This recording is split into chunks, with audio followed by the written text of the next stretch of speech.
Samantala, isinangkot ni House Speaker Pantaleon Alvarez si Vice President Leni Robredo sa impeachment complaint na isinampa sa Pangulo.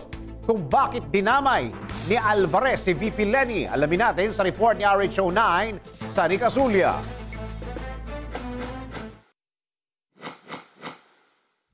Hindi inalis ni House Speaker Pantaleon Alvarez ang posibilidad na bahagi ng plano para iluklok sa kapangyarihan si Vice President Leni Robredo ang impeachment complaint laban kay Pangulong Duterte.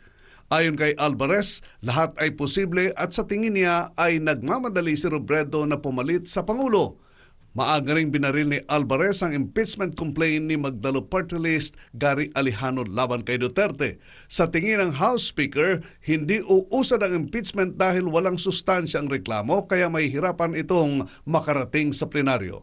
Ganito rin ang palagay ng Dean ng Graduate School ng San Beda College na si Dean Ranhilo Aquino. Ayon kay Dean Rani, hindi maikakaila na ang reklamo ay mariresolba sa pamamagitan ng political decision dahil ang Kongreso ay dinudomina ng mga kaalyado ng administrasyon. Suntok sa buwan, umano ang tsansa ng reklamo ni Magdalo Party List Representante Gary Alejano laban sa Presidente.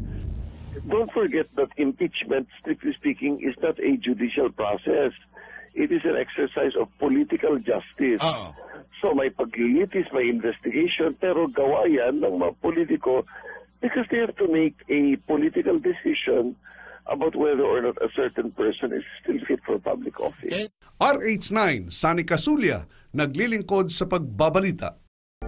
I-like po ang page ng DZRH News Television para updated at i-share ang trending news na balitang ito para mas marami ang makabalita. At mag-comment para alam namin ang opinion mo.